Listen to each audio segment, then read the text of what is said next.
Hello there, and thank you for joining us for our nutrition webinar. Today, we are going to dig into nutrition, specifically what foods are we eating, what should we be eating, how do our current choices affect our health, and what changes we can make that can help us to improve our current enjoyment of health, as well as our lifespan and health span, how active and healthy we can be for the time that we are alive. The challenge is that what we're eating now has caused an overwhelming majority of our current health concerns as a society and as a population. Now, as a side note, I know that what an individual eats, you, me, and anyone else, is very individual. It's influenced by our family, a lot of ritualistic things or religious or societal or traditional components go into those decisions, and it's often quite emotional. We're not going to present any real side to opinion-based things today, but talk about a little bit of how your body uses the food you eat, how some of the things that you eat may be influencing your body in a positive or negative way, and how you can make some changes within your value set to improve your overall health and vitality. We're not going to really get involved with, turf wars that might be present on social media or anything like that, or gurus. I'm not a zealot. I'm not a guru in that regard, but I know human physiology, and we talk about some things in that regard. How do we make you healthier by helping you make the decisions in the foods that you put in your mouth? We hope it's not too nerdy, but we want to have enough information that you can understand how to take personal responsibility and personal control to make decisions that better suit your physiological needs.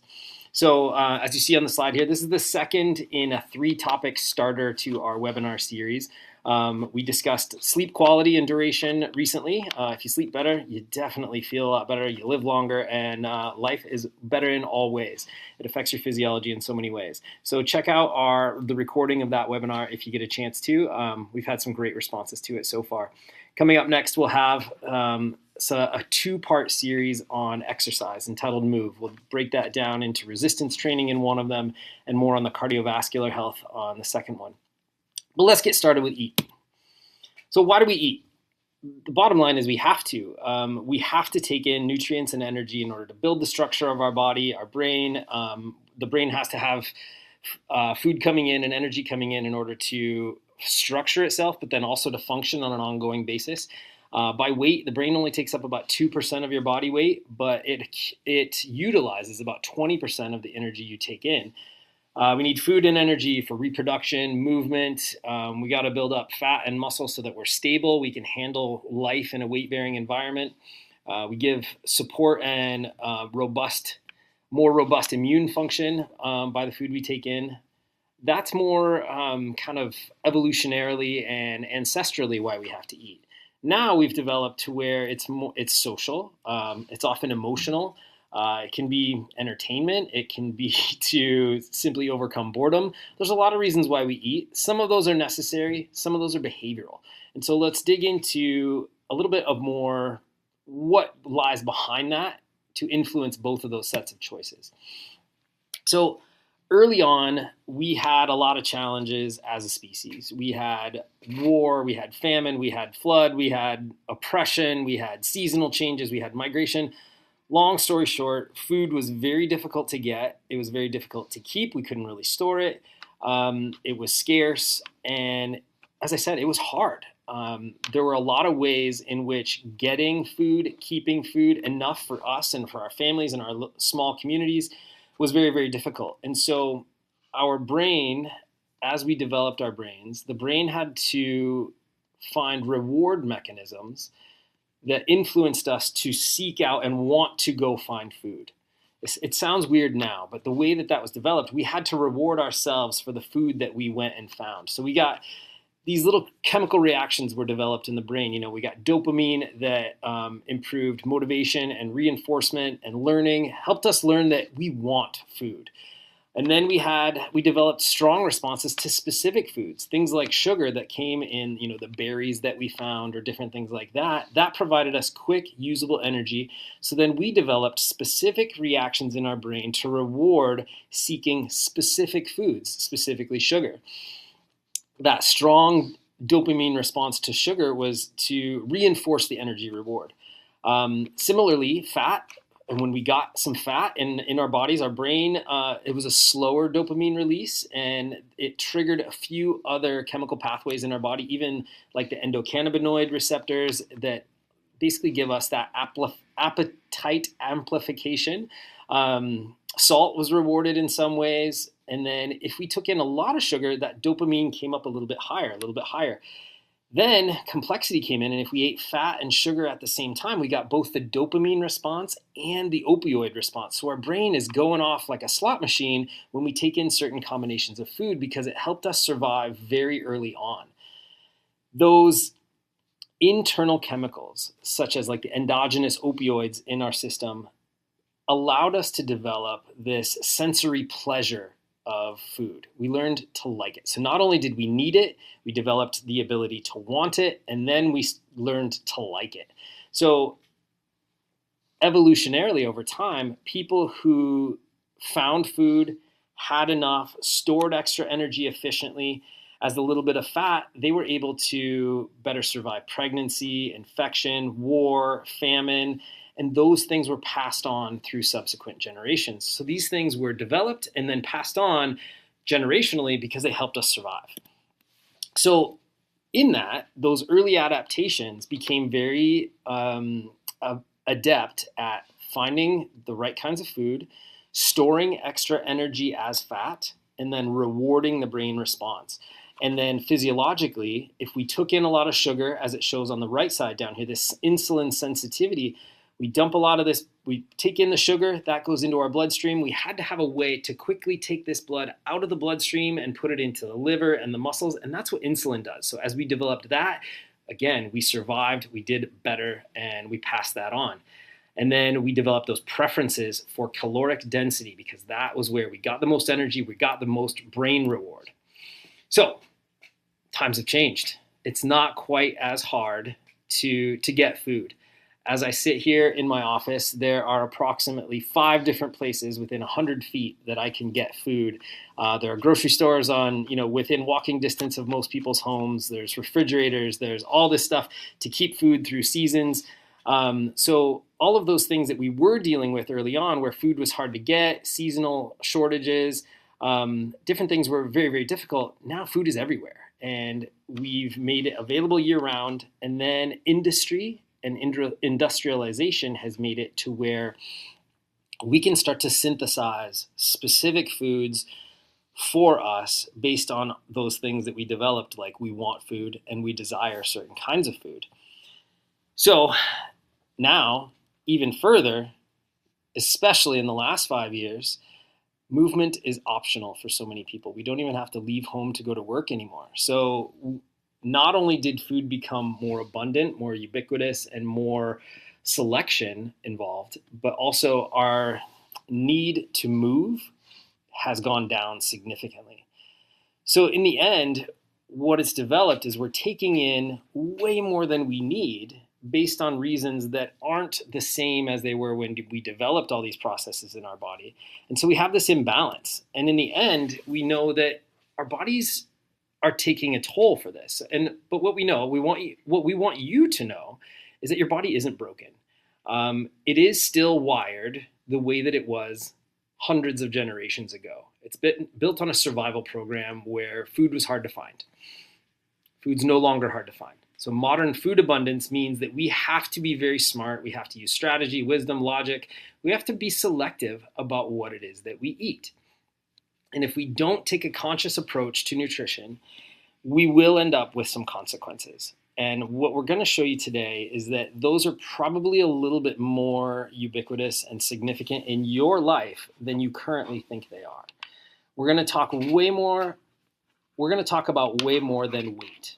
Weight will come up very little in this presentation. This is not a weight loss discussion. This is physiologically what happens when you take in certain kinds of foods and miss out on others. Weight is a consequence, and we'll get back to that. And there are some changes in here that if you take them and make them, you can significantly lose weight quickly, but that's not the focus of what we're talking about. We specifically want to take the discussion away from numbers on a scale to what does my body need, and how do I get the things that I need to best express the innate health and potential that I have. There's a quote that I love, and it says, Anything less than your best is to sacrifice the gift. We've been given a gift to just be here every day. And if we don't put in our best effort to maintain and sustain this physical form that we're given, we're sacrificing that gift. We're taking it for granted, and we're minimizing our own existence simply by choosing things according to inertia, gluttony, and personal preference. So what is food? What's it actually made up of? It comes in so many different forms, but what are the building blocks? What does it come down to? So really, we learned that there are 3 macros. We're going to show you the 4th here today. And so protein, carbohydrates, and fat are mostly what people discuss when they talk about macros. Macro just short for macronutrient. So the 4th one, as you see here, is alcohol. We want to put that in there because it has a physiological effect on your body, but it doesn't have a nutrient profile. So protein at the top. We need protein. Protein is the structural basis for everything in our body. It's the building block. We need it to build, repair, and operate every system in the body. We need protein, and we'll talk a lot about prioritization of protein in your diet today. Carbohydrates are, many people refer to carbs. We hear a lot on carbs. Again, people quickly think carbs, and then they start thinking about weight loss and counting carbs and numbers on the scale management and things like that. Carbs, really, it's an energy source. Carbs are sugar. Sugar is broken down quickly. It's easily used. And then the excess is stored for what we need later in times of shortage, which we often don't see anymore. And then there's fat. And here we're talking about dietary fat, not your body fat per se.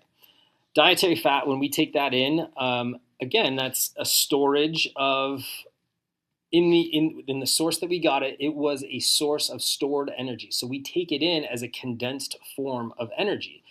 And often it's going to be stored in our bodies, those excess calories, as fat, which is a biologically living tissue that does a whole bunch of things. Alcohol, as it's listed here, we mainly consume it for pleasure. There's no real reason we need it. And there are a lot of health consequences to taking it in. You'll notice in these 4 macronutrients, they have a different amount of energy per gram, listed right under the title there. Protein and carbohydrates, both at 4 calories per gram.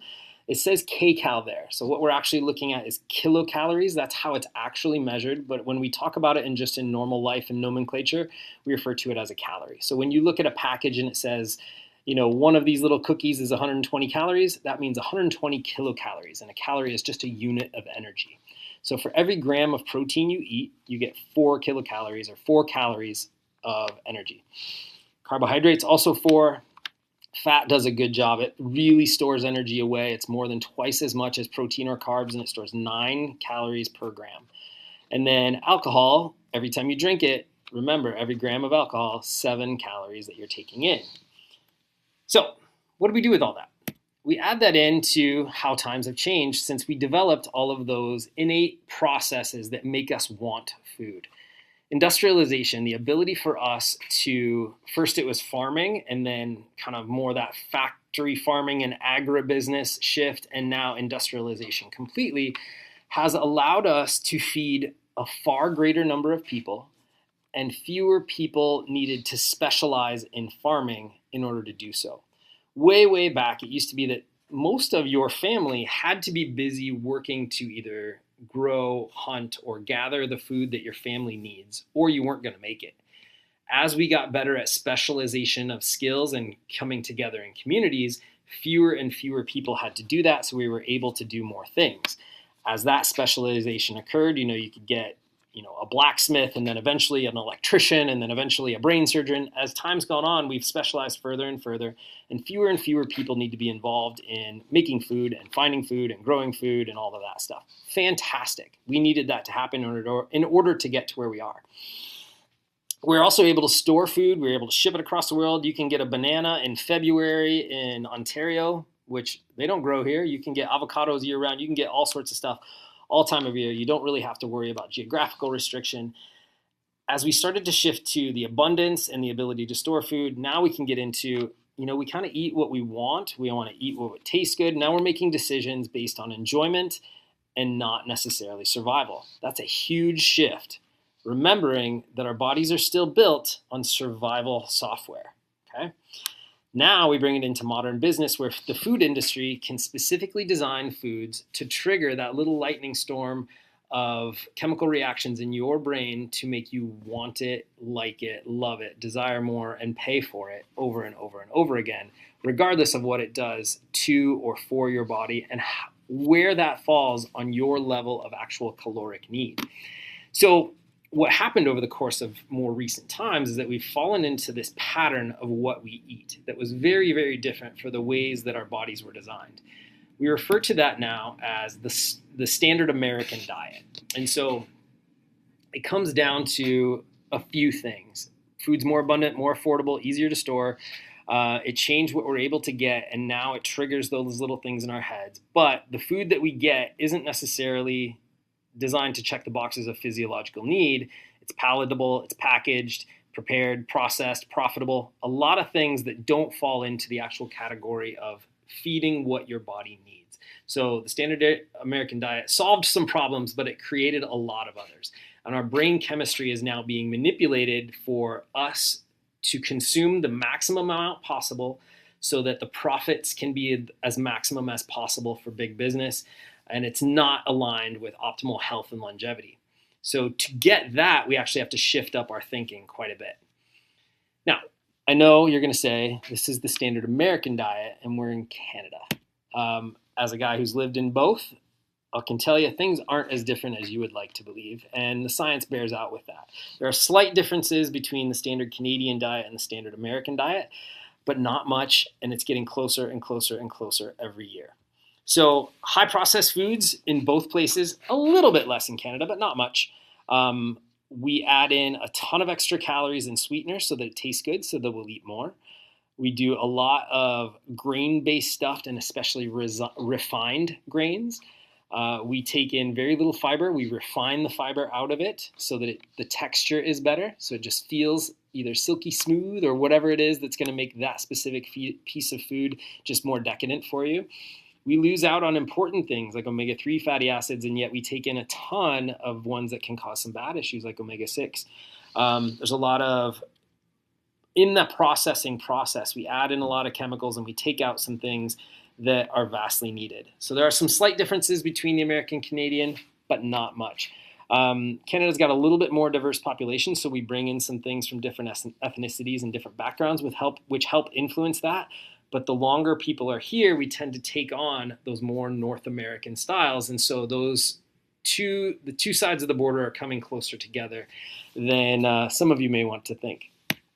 So the big picture in all of it, in the standard American diet or the standard Canadian diet, is low protein intake compared to what we need.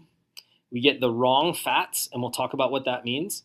We get caloric density beyond what we need, low fiber, and then we miss out on some vital nutrients that we need. And so what ends up happening is we get too much energy in relationship to what we burn. So there's this, they call it KICO, calories in, calories out. So you do want a good balance between the amount of energy you take in the form of calories and the amount of energy you burn by your activity, your metabolic rate plus physical exertion. Then, so we have the energy surplus and we're missing some nutrients. That by itself, really big deal. As we take in foods that are very sweet, insulin has to kick in to take the sugar out of the blood and put it in the muscles and liver. We can't leave the sugar in the blood. That would be toxic. That would be a very bad situation. So insulin has to kick in. Then because of those processes, those constantly shifting and very high spikes, we get into oxidative stress, glycation. We'll talk a little bit about what that means, but we won't get too nerdy on it. And then we end up really defeating this population of beneficial bacteria that live in our digestive system that help us digest food and help with our immune system. So that's the metabolic picture that we're in based on the food choices that we're typically making these days. So what happens, what this feels like, and this is broken down into three columns here as you look at it. On the left, the day-to-day, I will tell you, we hear these in our office every day. And most people will often look to a solution for these that are outside of nutrition when the origin of the problem is well within the foods that they're eating. So if you can look at that list and have anything come to be like, hey, that sounds familiar. No, afternoon energy crash, You crave carbs, you get some brain fog. I hear the brain fog thing almost every day. We're feeling tired, but like wired, essentially. And then the injury recovery is more and more of an issue as well. So that's day to day. Short term, then, that instability in the blood sugar leads to inflammation, joint stiffness, fluid retention, bloating, pain and sensitivity, anxiety, low motivation, poor sleep. We'll talk about how all this stuff comes about in a little bit more detail. And then in the long term, we actually have some pretty significant chronic disease and things that will shorten your life. So what you eat in the end can kill you.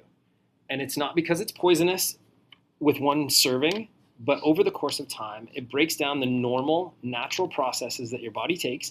It gives you these little warning signs as listed in that left column of day-to-day symptoms. And then it starts to knock a little bit louder with some more progressive symptoms. But in North America, we've been trained to override those with some sort of pharmaceutical intervention instead of a lifestyle change. And then in the end, despite that pharmaceutical intervention, we just burn the system up, we break things down, and it doesn't work anymore, and we're done. Our body can't take anymore. So that's what we're here to talk about, is how do we consciously take control, have better decisions so that we can get further ahead without reliance on drugs and surgery, but actually respecting the way that the body is supposed to work. The vast majority of what we're talking about in North American diet, standard Canadian diet, and the outcome of that, where we have an excess amount of intake in relationship to what we burn, especially those inappropriate calories too, we get into this process or this set of symptoms called metabolic syndrome. Metabolic syndrome is not a specific disease per se, but it's an environment. It's an environment you've created inside your body based on the way that you've treated your body and what you've put into it. So the overwhelming majority of this is a lifestyle mediated thing, which means the decisions you've made up to this point gets you to where you are, and you have power to change it. So we get abdominal obesity, so that's basically weight gain around the midsection and packed in and around our organs as well. Blood pressure goes up, we're inflamed, we have abnormal kind of fat profile in the blood. Insulin resistance, which means because of those spikes in the blood sugar, the ability for the pancreas to produce enough insulin to be able to get that out of the blood and into the tissues is less effective than it used to be. And then because of that, we get elevated blood sugar. So those are those things. And then what they cause then is damage to the blood vessels, which then can lead to cardiovascular disease, heart attacks and stroke, type 2 diabetes, cognitive decline and dementia. As we'll talk about, dementia, Alzheimer's is considered type 3 diabetes. It is like a diabetes of the brain, essentially. And then fatty liver and a few other fatty organs as well. So metabolic syndrome, short-term issues show up as what's on the left there, and then in the long term, that creates the things that are really our leading causes of death in North America these days. So, consequences. Now, in the 1970s, about 15% of people in North America were considered obese, and now it's over 40. And that number is just steadily going up and up and up every decade. Type 2 diabetes has increased 4 times since the 1980s. Metabolic syndrome, what we just discussed, what we just talked about, it's about a third of all adults are in some form of metabolic syndrome. Cardiovascular disease, the byproduct of that, is still the leading cause of death. As I said, Alzheimer's, type 3 diabetes. Now our kids are obese, have fatty liver, high blood pressure, ADHD. That's very, very common now in kids. This should be alarming. It should be a top concern for parents, for educators, for healthcare providers. Gut biome, this is one that's not often talked about. We'll talk about it a little bit toward the end today. As those bacteria in your gut are off, the populations are either died off or out of balance, and that can lead to immune issues, autoimmune issues, allergies, inflammation, and then cancer risk through the roof. Diet is linked to colorectal cancer, breast cancer, pancreatic cancer, liver cancer. There's a lot there. And then the mental health side is, unfortunately, I think we've seen it really ramp up in recent, especially the last 5 years. And I think it's so far unchecked and continuing to increase at a very disturbing rate. So what do we need to do? That's why we're here to talk. We're not here to talk doom and gloom, but be honest. This is where we are. It's not a good situation. We have to take personal responsibility. You in your life have never accidentally eaten anything. So it's been on purpose. It may not have been an informed choice, and that's what we're here to talk about today. How do we make better informed choices so that we eat the right things to support our body and start to reverse those trends for you as an individual first, for your family second, for your friends and neighbors third, for communities, and then spread that. Start to make changes that you need to see happen. So, as we talked about in the first couple minutes, this is one topic, and it's part of a few other things that really need to happen to make true positive change in your health. We're taking these one at a time because that's where your focus needs to be, is one at a time. We talked about sleep first. That's down there at number 5. But excess calories in the metabolic situation are a huge problem. We're going to break that down, and the first 2 points on here are really involved in that. So making sure you get enough protein and getting your sugar and processed foods under control. And then movement, the number 3 and 4, those are our next 2 webinars, and then stress modulation at number 6. So this is kind of the global picture of where we can look to how do I get myself better and really make a positive change in how I feel day to day and how much I can be present for friends, family for decades, for as long as possible. In the standard American diet, standard Canadian diet, there's a few things that we're missing, or we simply don't get enough of. Some of us are missing them completely, and some of us are trying, but we might be missing the mark as far as what the recommended range is. So in general, we need to eat more protein. We'll talk about what that means shortly. We need to eat more fiber. We need to, in the world of fats, we need to really focus on a specific kind called omega-3 fatty acids. Polyphenols and antioxidants, those are things that help us fight abnormal processes in the body. That's exactly what an antioxidant means, is it kind of keeps bad things in check, fights off also like toxins and cancer and all the other things in our body. Fermented foods help the gut, help those little bugs in your belly thrive and in diverse populations. And then micronutrients that supply all of these bodily processes, the millions of processes that are going on in your body every day. So first things first, protein.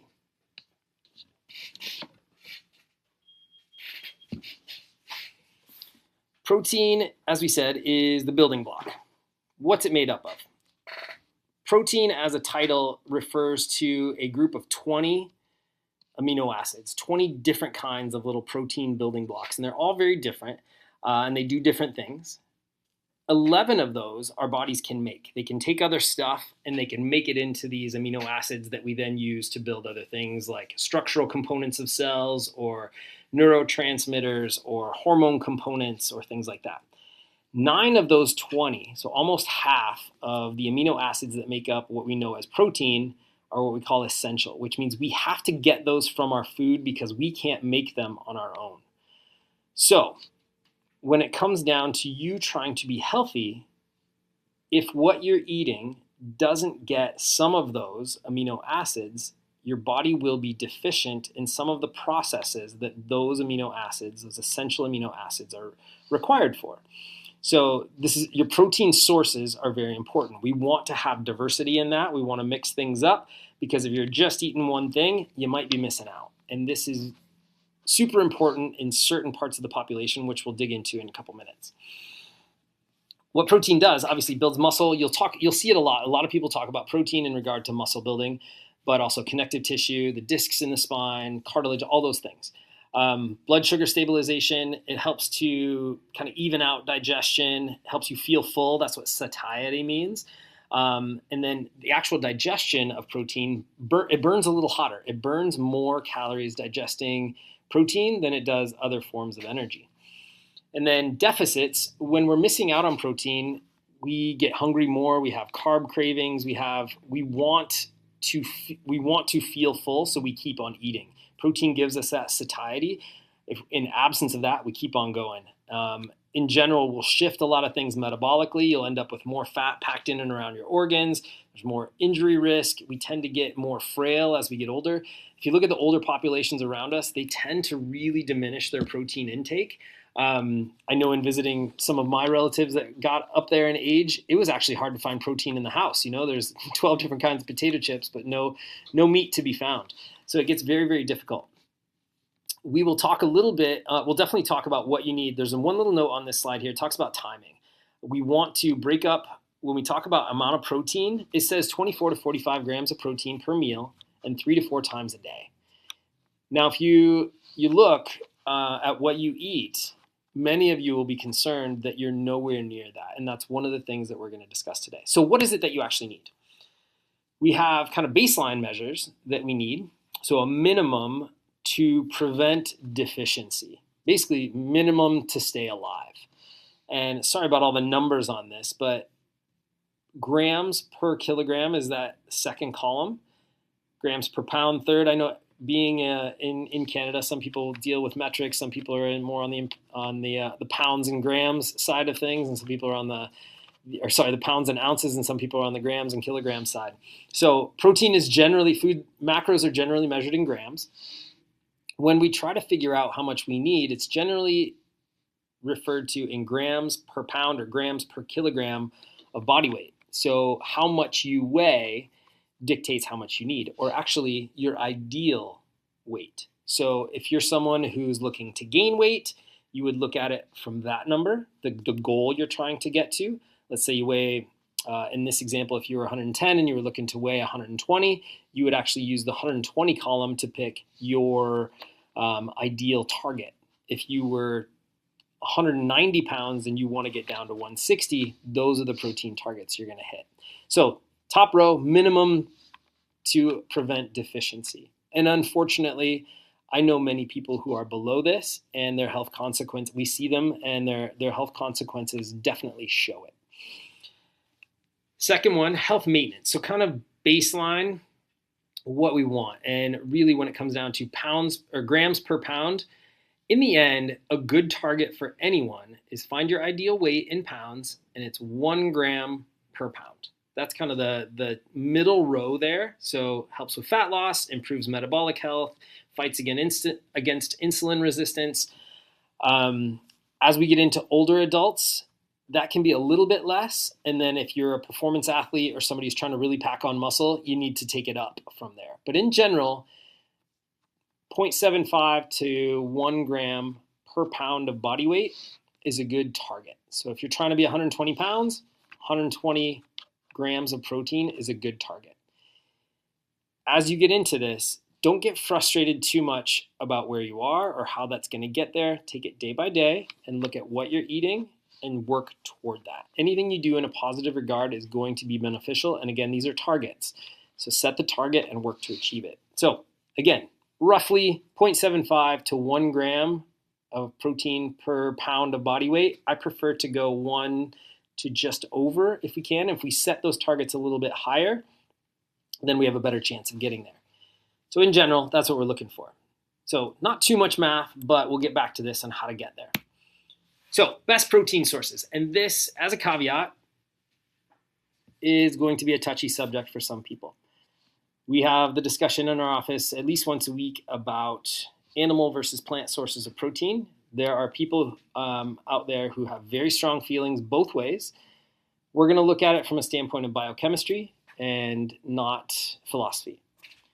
I was vegan for a couple years, about 15 years ago. I did that for ethical reasons and for kind of specific things to that time in my life. I felt great ethically. I didn't feel good physiologically, and it was very apparent that it wasn't right for me in the way that I was doing it at that time. There's a lot to go there, but what I'm saying is I've been on both sides of this fence. So as far as how your body takes in protein and what it does with it, the best sources, the most bioavailable and absorbable sources with the most complete amino acid profile, remember we need all of those amino acids, is animal sources. The highest absorption, most complete amino acids, so eggs, chicken, beef, salmon, tuna, cottage cheese, all of those things. Plant sources. You can get protein from plants. The difference is that plant sources are not as easily digested, they're not as bioavailable, and they're not as well absorbed. So even if you're looking at a package or a metric on a spreadsheet that tells you grams of protein per gram of food, plant source food, you're not taking in all of that.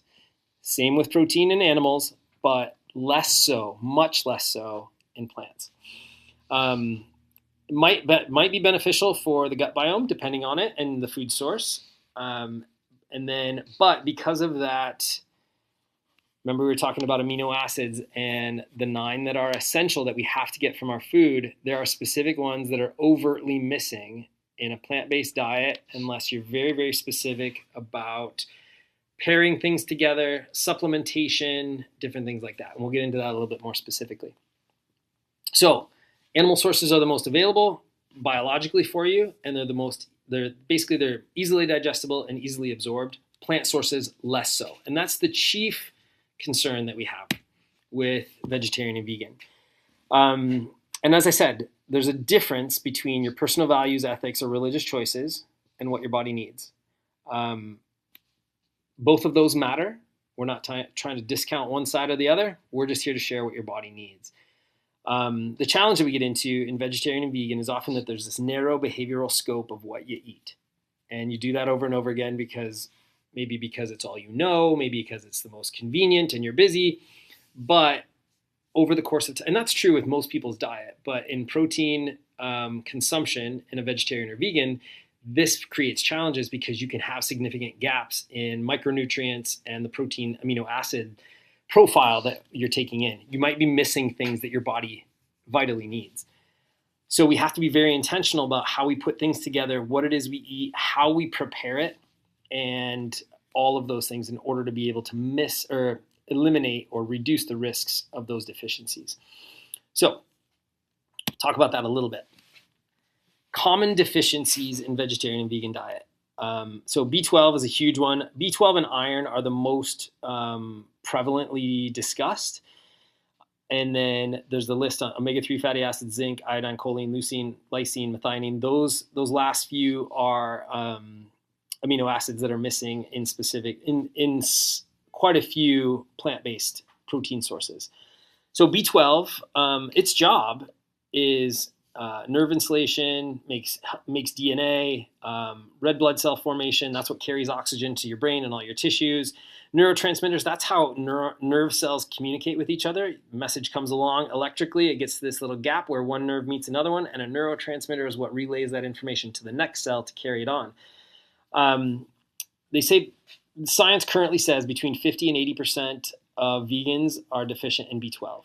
That's a huge concern when you look at what those things do. When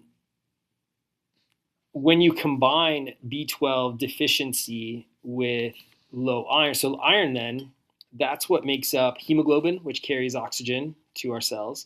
If you combine B12 deficiency with iron deficiency, then as well as those other nutrients and other things on the right side, we can get into a whole set of symptoms that we see down here at the bottom. So very common: fatigue, brain fog, focus, all of those things. Fertility and abnormal cycles, we see that quite a bit in vegetarian and vegan.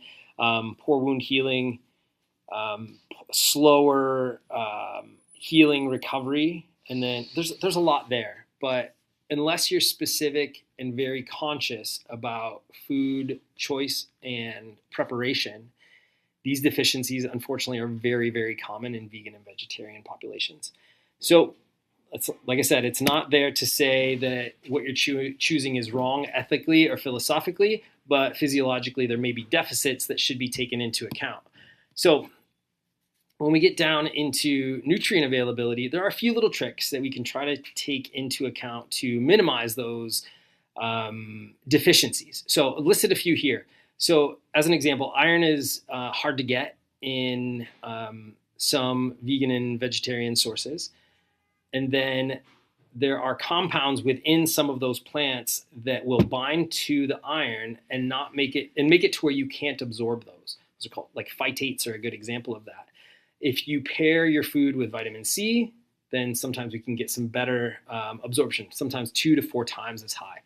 Again, plant compounds in tea and coffee can inhibit iron absorption. So as we talk about separating coffee and tea from meals, give it some time in between to digest.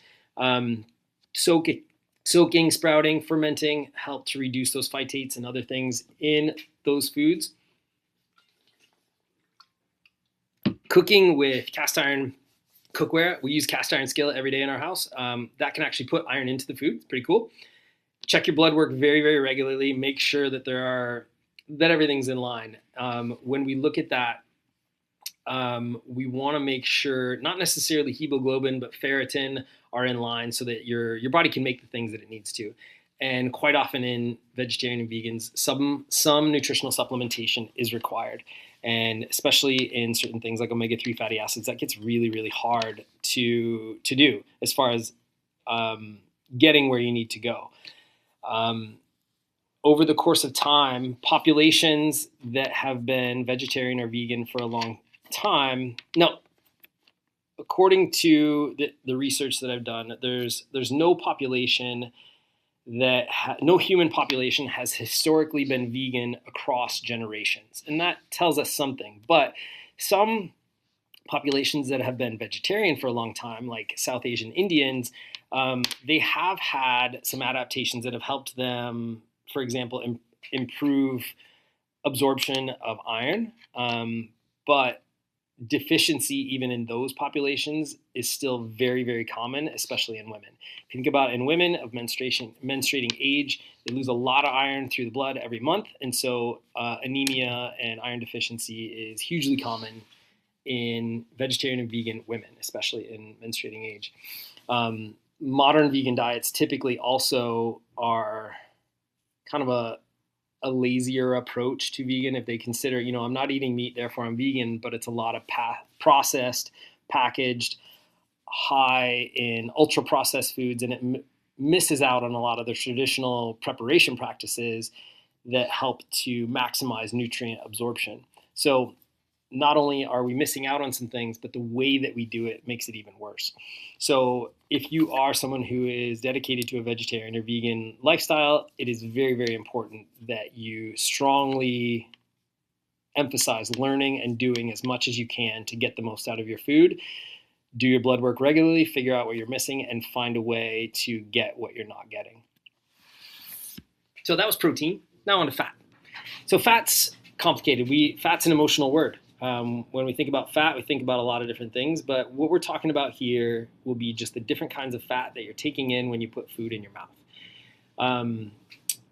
Probably the most villainized, one of the two that are most villainized, is saturated fat. Now, this has been both sides of the equation as far as whether it's good or whether it's bad, but so saturated fats are what we get from, red meat, eggs, dairy, coconut oil. There's some present in processed foods and some processed foods as well. It does have a good function overall if it comes from a good source, helps to build up the cell walls, and so it's a structural thing. The membranes of the cells and our hormones are essentially made of fat. The receptors that receive the neurotransmitters on the surface of cells, those are made out of fat too.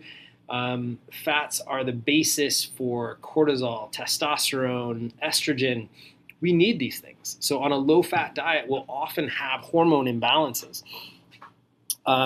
Energy stability, satiety, again, the ability to feel full is helped by saturated fats. And then it actually helps with the robustness of our immune system, insulates our nerves. Now, if we get too much, especially on the saturated fat side, there is an association with elevated LDL, that low-density lipoprotein cholesterol in our blood. That is more prevalent in some individuals than others, and it's influenced by the type of diet you have. It increases more with processed foods, and it increases more with greater insulin resistance and things like that. As that goes up, though, you do have a higher cardiovascular risk. It's fat, stores 9 calories per gram, so there's going to be a caloric surplus in many people if you take that in, and then can involve a lot of inflammatory responses and challenges to the metabolic state. if we don't get enough saturated fat, as that last point over there can be pretty significant imbalances in hormone production. Specific hormone production will get low testosterone in men, and then some menstrual and fertility challenges in women, because we can't quite make the hormones that we need. So that was saturated fats. Basically, what the saturated and unsaturated mono or polyunsaturated fats means is when you take this chemical chain of when it's broken down, really it's just talking about how many double bonds between the carbons in there. You don't really need to know too much about that from a biochemistry standpoint, except monounsaturated fat means there's one double bond in there, poly means there's more than one, and then trans fats are what that does to the shape of that compound when you do certain things with where that double bond is. So as soon as you you add a double bond, then it makes it to where these fats go from a solid at room temperature or a semi-solid to a liquid. So if we go back to the saturated fats, most of them are solid at room temperature because the way that the chemical structure is, they can be packed in there pretty good. They settle in nice and neatly with each other. But then as soon as we add some double bonds, they can't quite get as cozy, so it stays more fluid. It gets way more nerdy than that, but that's about as much as you need to know. So there's one double bond, and that's what creates a monounsaturated fat. And there's some good ones. So olive oil, avocado, almonds, cashews, peanuts, these are good sources in some people for certain things, but this, again, helps to make the outer coverings of our cells, provides energy, anti-inflammatory in some people. It will raise the good cholesterol, quote unquote good cholesterol, and lower the oxidized or the LDL that has been damaged. If you get too much, it packs in a lot of calories. You're going to gain some weight. And then if you're on a blood thinner, they will have you kind of maybe monitor the dosage of things like fish oil or things like that bring it down. Or sorry, it can have some blood thinning capacity. And then if you don't get enough of these, then you can have some insulin resistance and inflammation. Polyunsaturated, this is the one that deals with blood thinning, especially if you're medicated. So this is what we look at. In polyunsaturated fat, there's really three kinds. And you've probably heard of omega-3 fatty acids. There are omega-3, omega-6, omega-9. To further complicate our biochemistry discussion, the omega just means where in that chemical complex the double bond is. Omega-3, it's on the third gap. Omega-6, it's after the sixth carbon. Omega-9, it's after the ninth carbon. Now our bodies, when it comes down, if you see these supplements in at the health food store, your body can make omega-9, so you don't really need to supplement that one. We get a ton of omega-6 in our diet, so you don't need to supplement that one. But we often don't get enough omega-3. So that's where you'll often see omega-3 supplements available in many, many different forms. So, and we have some specific recommendations there that are good from a standpoint of what your body needs, but then also even used as kind of a natural anti-inflammatory. So fish oil is a common source, but also flax seeds, chia seeds, certain kinds of nuts has an anti-inflammatory capacity. There's been really good studies on chronic pain and omega-3 supplementation. The structure of the brain, cell membranes, really good for heart health. It's very difficult to get too much omega-3 from your diet, but it can cause some blood thinning components. So just be very careful if you're already on a blood thinner for other lifestyle-induced cardiovascular situations. But if we don't get enough, we can have inflammation, pain, mood swings, some cognitive decline, poor tissue recovery, and then increased pain sensitivity as well. So that's omega-3. Sorry, my face is covering up that logo. This is that label. This is specifically omega-3. As we flip the script and talk about omega-6, it's very, very different. And as you can tell, the pictures are very, very different. Omega-6 is present in a significant component of processed foods. So if you look at the sources, these processed seed oils, soybean, canola, sunflower, safflower, corn oil, packaged foods, things like that. But then also avocados, nuts, seeds, olives, some soy, beef, poultry, and eggs. So there's some good sources, and then there's some not so good sources. In the end, you do need a little bit of this, but we often get way more than we need. And because of that, we get into inflammation, chronic pain, and some other very bad situations. So the surface of those cells that are created by fat, if these guys get in there to a greater degree, it interrupts that cell membrane, different chemical structure, different stability, and so therefore lower function in those cell membranes, and can also affect skin integrity too. If there's too much, we get this chronic low-grade inflammation, messes up with the metabolic balance, and then that inflammatory signaling can kick off the pain cascade too. So yeah, just having too much processed food can make you sore, can make you stiff, and we'll talk about that a little bit more. And then, but if you don't have enough, which is very rare in these days, you get into some immune issues and poor healing. So there's this balance in between. We need a little bit of omega-6 from our diet, but not too much. Trans fats. Now, trans fats, thankfully, we caught wind back when I was a bit younger, quite a bit younger. There was all this talk about, butter was terrible for you, but margarine was going to save your life because it was so good for your heart, because it wasn't a saturated fat. The problem was we made a lot of those things at that time out of trans fats because it makes it solid at room temperature, just like butter. It kind of makes it creamy like butter, kind of makes it taste like butter. But what we didn't know is these things are terrible for you. So they disrupt normal cell function, heart disease, insulin resistance, inflammation like crazy, through the roof. The whole point of this, eat as little as possible. I won't say all, but the vast majority of the oils that restaurant and fast foods are cooked in are in this category as well. So deep fried fast food, the packaged baked goods that have a long shelf life, that's where these guys come in too. There's a lot there as well. So overall, try to eliminate trans fats from the diet. Carbs. Carbs are, again, we've seen all sides of this equation. Counting carbs, carbs are the source of this, carbs are the source of that. They're good, they're terrible, you need them, you don't. Remember, carbs are an energy source. Bar none, that's the basis. Your brain was built to desire that energy source. When you take in carbs, there's a dopamine reaction. Your brain has to say, yep, good job. You're going to want to do that again in order to survive. That's been the way that your brain's worked for millennia. Now, the grocery store has thousands of different kinds of Frankenstein-type foods, super dense in carbs to kick off that dopamine response, but don't do a lot of positive things for your body and actually can end up very, very detrimental in the long term.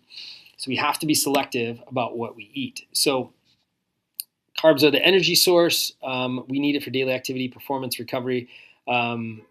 Primary fuel source. We do need it for the brain. And it helps to regulate blood sugar when we have it in a whole food component. Meaning, if I take an apple and I eat that, and the apple has fiber, it has all these other things and nutrients with it. And when I eat that, as it's digested in the stomach, it's released in the bloodstream a lot slower than if I drink an apple's worth of apple juice where all of that stuff has been taken out.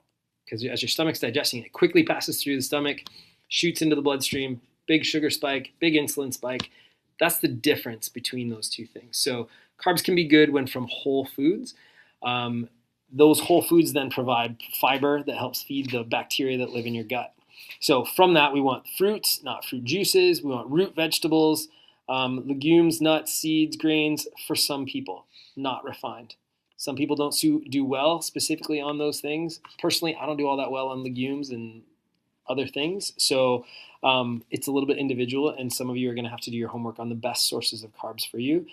Fruits and certain vegetables generally are best handled, but again, that may be variable with food sensitivity. So there may be some work involved for individuals to find out what's good and what's not.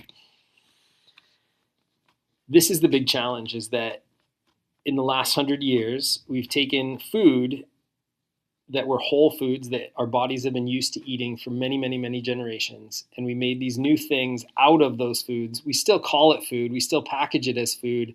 And we still think we need to eat it. But modern, refined, processed carbs have taken out vital components that we needed in the food and made it to where the only things that matter are texture, flavor, shelf life, and the consumption of it. So we don't have the fiber to slow down digestion. So then we get those rapid spikes in blood sugar. and we don't have the other micronutrients that was in that food to begin with. A good example, and this is one that you'll hear from a few different sources, but I firmly believe in this, and do not drink your calories. So if you've got your favorite Tim Hortons or Starbucks order, take a look at it and see what it is that you're taking in. As an example, I put a few here. So double is it's funny. What we do by default or by habit, and then we look at it and we say, oh my goodness, that's 22 grams of sugar and 212 calories.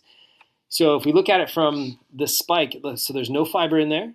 There's a little bit of fat, so that'll slow things down a little bit as far as digestion goes, but we're going to get a pretty good spike in blood sugar there. That's going to create some insulin resistance over time. But that 212 calories, as we talk about weight, in order to burn that 212 calories so it's not stored as fat, we got to have a brisk walk for 45 minutes. That's just to work off the calories from your medium double-double one time. So as you put that double-double as part of your daily intake, what does your output need to be in order to compensate for that?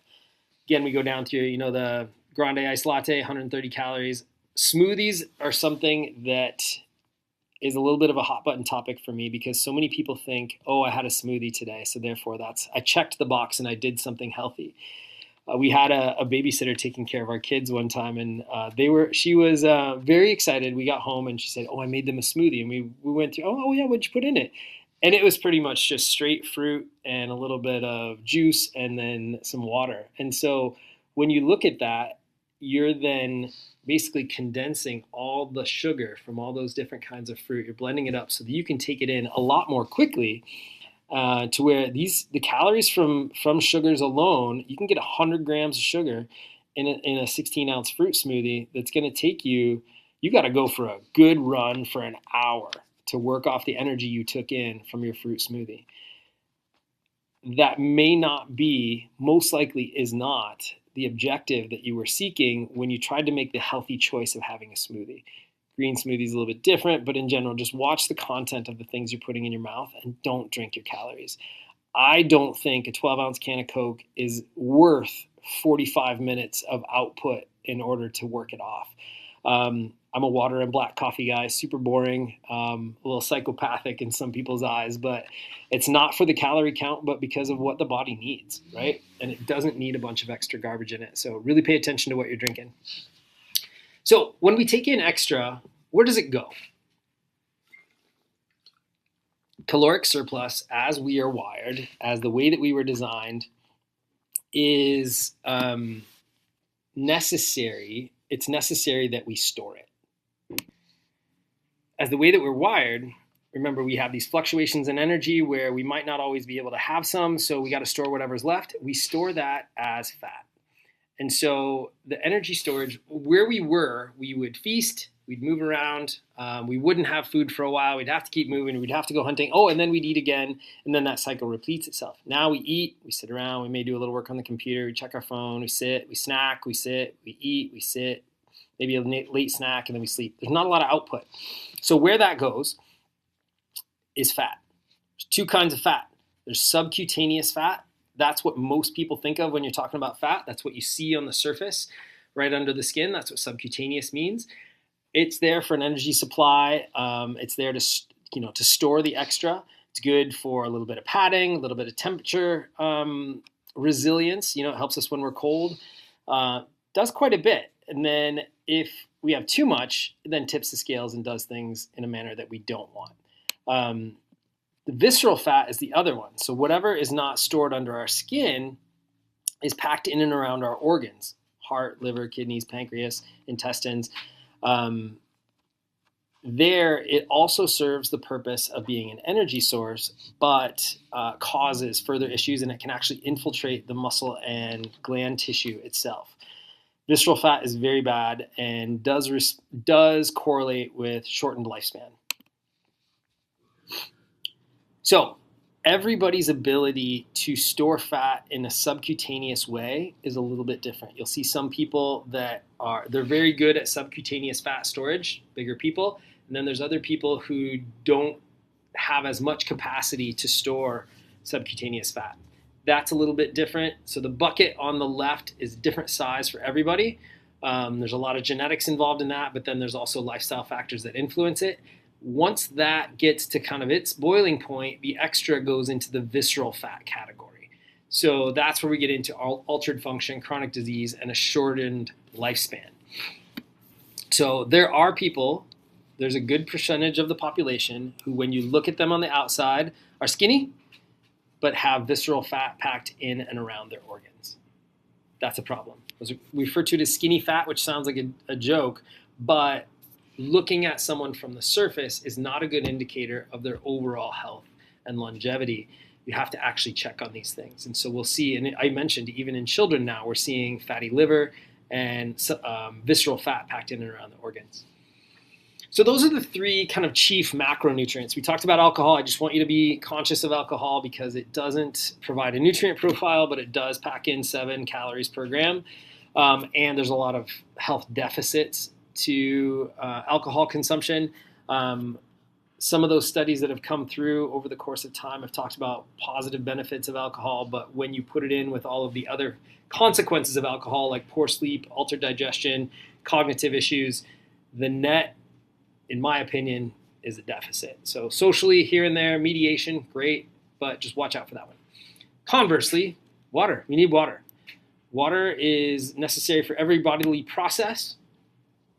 Staying hydrated is chief to your overall health and vitality. A simple way to estimate how much you need is, again, pounds and kilos and those things, but take your body weight in pounds, divide by 2, and that's the number of ounces you're looking for. I did it a couple different ways to get to milliliters if you need that. But so I break it down. I need about 2 of these big bottles of water per day in order to get what I need. Gut health. We talked about the microbiome and what that is. There's a population of billions of bacteria that live in your stomach and intestines that help you digest food and help to protect the inside of the gut.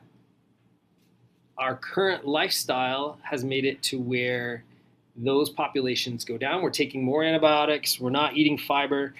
We're not providing the fermented foods. We aren't providing the nutrient profile that those need in order to live. So we're seeing those populations either shift in diversity or in population overall. And so the consequences, often people think, oh, if my gut's off, I'll get a tummy ache, might have some constipation, diarrhea, maybe a little nausea. No, it's way, way worse than that. It affects every body system. There's huge connections between the gut and your central nervous system. So brain fog, mood swings, depression, hormone balance, metabolic health, digestion, of course, healing, pain sensitivity, acne, inflammation, immune response, those all can go back to the gut.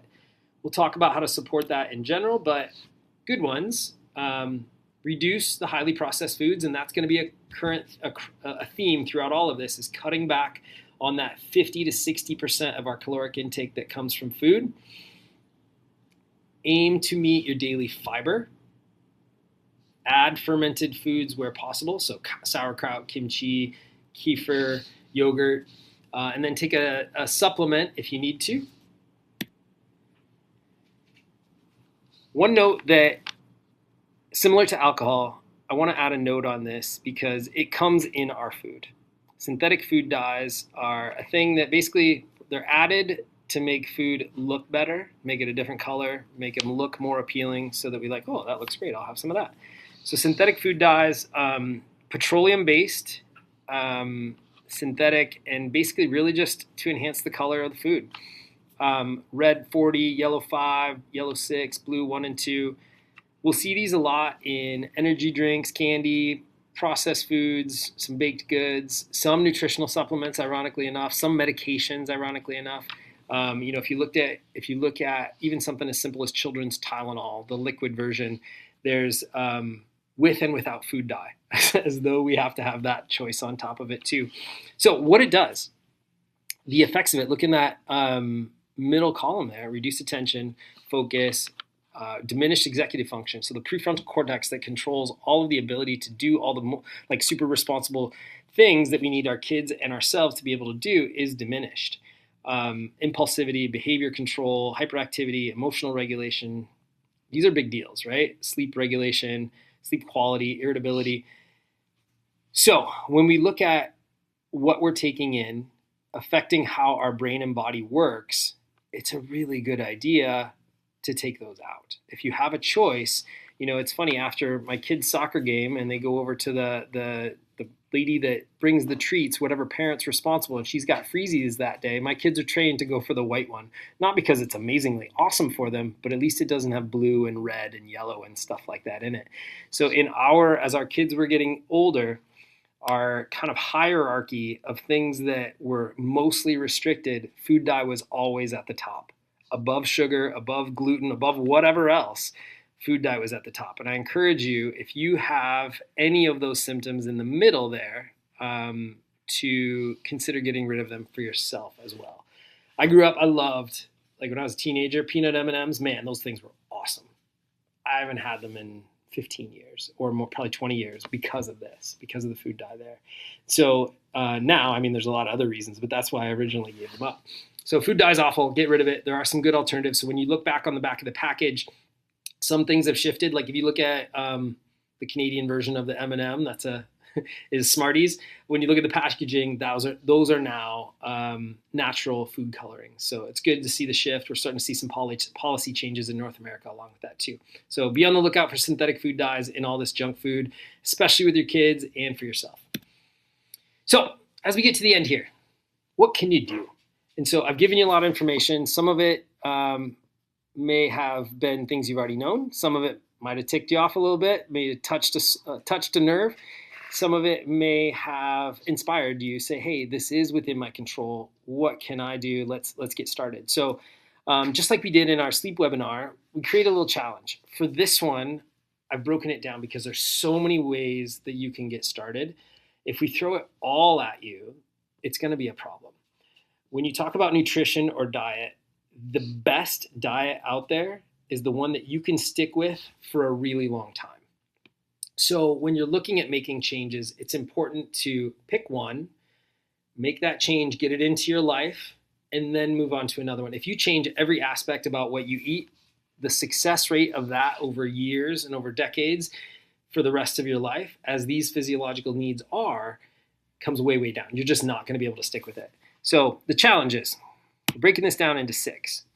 So for many of you, the challenge number 1 is going to be a good place to start. What are you currently eating? Not just what the list of things is, but what's in there. How many grams of protein am I getting? How many carbs am I getting? What's the total calories that I ate last Tuesday? In a 2-week period, you'll learn a lot about the patterns and the decisions that you make, what the portions are, what macronutrients are in those portions. So if we look at someone, as we said, we need a gram of protein a day. If you're 100, let's say you wanted 120 grams of protein a day, you do the math and you find out, shoot, I'm at 62 average over the last 2 weeks. That tells us we can start to do things a little bit differently. So track what you eat for 2 weeks. Use free apps. A good one is MyFitnessPal. There's a lot of them where you just type in the food and it's got a whole drop-down menu. You can pick the one that's closest to you. You can select the proportion or the portion size. So you can say, like skinless chicken thighs, 4 ounces, and it'll give you carbs, fat, protein, total calories, and you just start to keep either a spreadsheet or a notebook or whatever it is, or even just mental note, say, oh, that's how much that is. And start to keep track of that. Learn in any way that's right for you. What would you have to do to utilize your caloric intake? Are you at a deficit? Are you at a surplus? How much more are you getting than you need?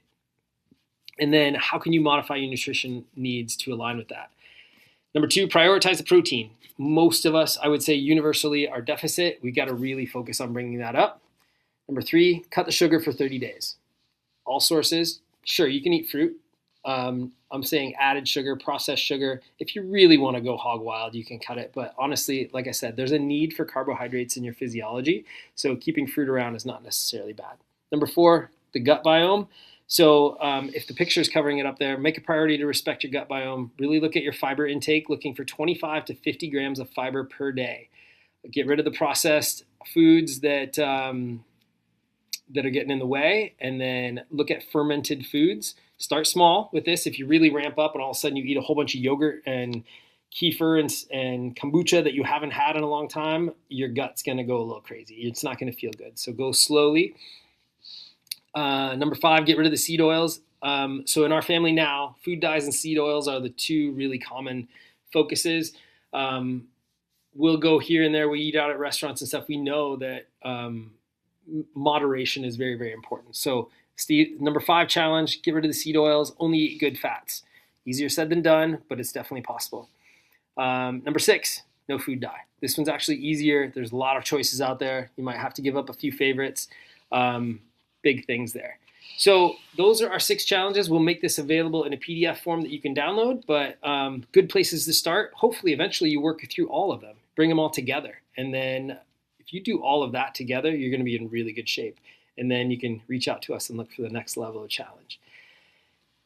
That's going to wrap it up for today. Our upcoming webinars, the next 2 in March are getting into exercise. So a couple different ways to move your body. One, you got to get stronger. And then the other one, you got to make your cardiovascular system more adaptive and more resilient. I was just chatting with a patient that came to our office for the first time this week, and he had a chiropractor that he was working with for a long time, and he really loved that guy. And that guy passed away shoveling snow from a heart attack. Like, his body just wasn't ready for the exertion that he had. So it's sad. We hear about it all the time. In order to do the things that we need to do in our daily life, we have to train for them. We have to prepare for them. And those 2 different ones, those 2 different webinars are talking about different capacities of that. Is how do we train our body to be resilient and handle the decades ahead of us? And then in April, we'll get into some mental, some focus, ADHD, and clarity.